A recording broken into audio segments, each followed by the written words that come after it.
Hey, topping your life math industry, and Merry Christmas and Happy New Year. So every year we usually do a Christmas and a New Year special, and this one we're gonna take a look at the Polar Express. But we're gonna talk about a scene in the Polar Express where it applies to physics, and it's our Christmas and our New Year special. And we actually have a similar model, but in a smaller scale. What we're gonna do is try to solve a problem out. And yes, it applies to physics. If a Polar Express train model, the locomotive runs on a track on the picture below.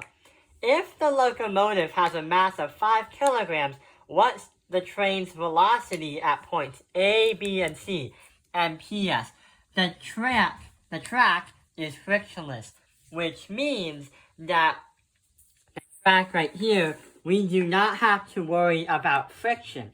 Only velocity, acceleration, speed, and the force of gravity, the force of gravity are all going to be applied. So if you watch the Polar Express, one scene, the train actually goes on a roller coaster, where the two main characters and the conductor are like right in front of the train, sitting right here. And we made the problem very simple, so if this is your first time understanding the concept, then we're going to make it very simple to understand. So assuming a locomotive, this model, goes on a track that looks like this, but you built it in your home to make it a smaller scale, not like the ones in the movie. And when I say 17.14, that is going to be meters per second. So that is going to be our answer for part A. So A is completed. Now, let's see what happens in part B.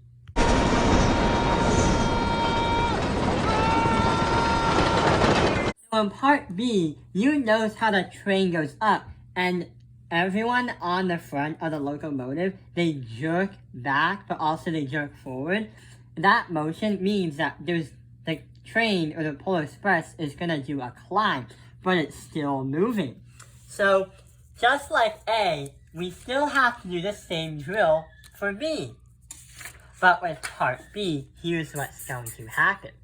If our mechanical energy is going to equal our KE plus PE, we said earlier that the train needs to still move up the hill, but also it's going up the hill, performing some kind of work that's going against it. Yes, it's moving, but yes, it's doing potential energy, so we need both. 735 joules is going to equal 1/2 the mass V squared. Then we have to add that by mgh. So let's do our potential energy first, because that's easily done by a calculator. So this piece of track is 7 meters high. So 7 times 5, which is the mass of the train, multiply that by 9.8, which is the Earth's gravitational constant, and see what happens. We are going to get 343, and that leads us to 735 joules equals 1/2 of mass V squared. But 1/2 of mass, m, is going to represent 5. But we don't need to touch that equation yet. If we add by 343, we can use simple algebra to get it alone by subtracting both sides by 343. And when you do that, let's see what happens on a calculator. 735 subtract by 343. 392. So 392 equals the kinetic energy formula. If 5 and 1/2 go together, we get 2.5 V squared. So divide by 2.5 and divide this side by 2.5, and you're going to get RV squared. So if you do the math, you get 156.8 equals V squared. square root that, and square root that, and see what happens. So we get 12.52 meters per second. That is going to be how fast the train is going once it gets to point B. But why is it slower than the last? Well, the last problem, we said that at point A, it was using kinetic energy to go down, and it was speeding up and accelerating its speed up. That would mean that it would be really, really fast. But since we're still moving, but we're climbing up a hill, the Polar Express is using potential energy to get up to that hill, which means we're going to slow down, which also means why our answer for our speed is going to be less for B than for A, because now we slow down by using energy to get way up here. But, oh, look, for point C, is going to be where the ice is, and that's where the train is going to go. But hang on, we don't know how we're going to get there. It's going to be all the way down. Even though the Polar Express has got to a flat surface, to make it easier, we're going to assume that there's a piece of track, color blue, to take us all the way down to 0, right over here. But we're not done yet. What is the train's velocity at point C?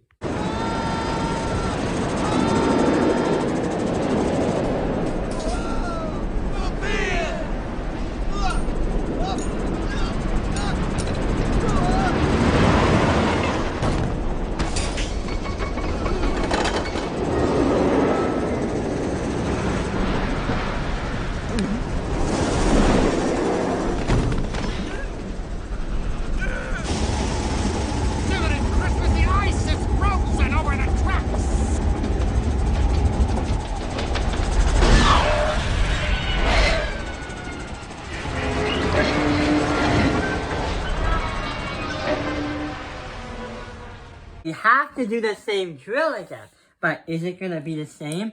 Well, let's just see. So our mechanical energy is equal to our kinetic energy plus our potential energy. If the train is using, or the Polar Express is using a ramp to go down, then that means there's no potential energy because we're not climbing up, nor we're not slowing down. And number 2, we're using kinetic energy to make ourselves go faster when it goes down the slope. So we don't need our potential energy. All we need is a kinetic energy. If you did calculate potential energy, it's still fine. But remember from the last problem how we had to find the potential energy right here? The height would be a 0. And anything times 0 is 0.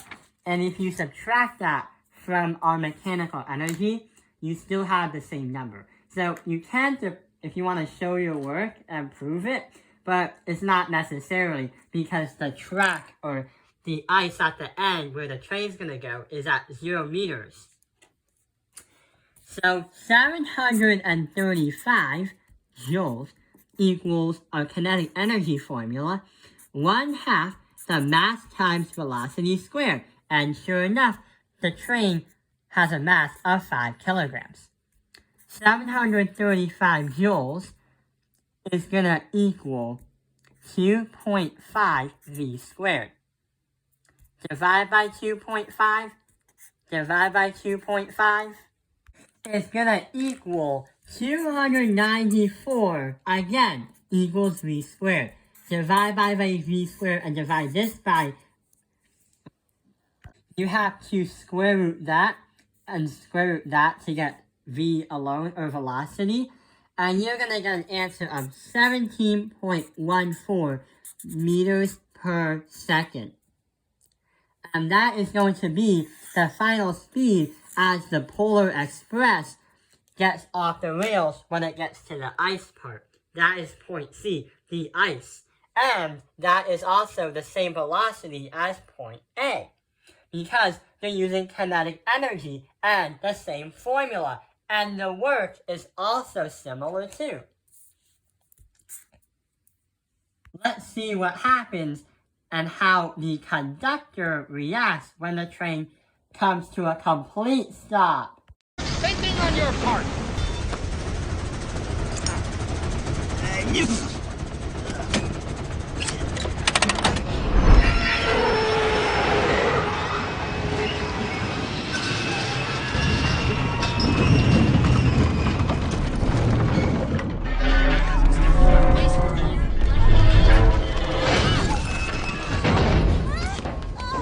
Well, that is more like it.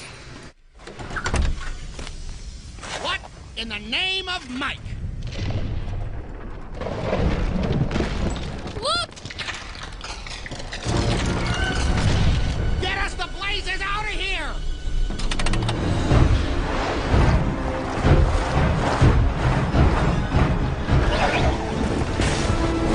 That's not good. The conductor was very angry, but also the ice that they broke from one hairpin is cracking it. And let's hope the Polar Express gets to the end. But that's for another time in this episode.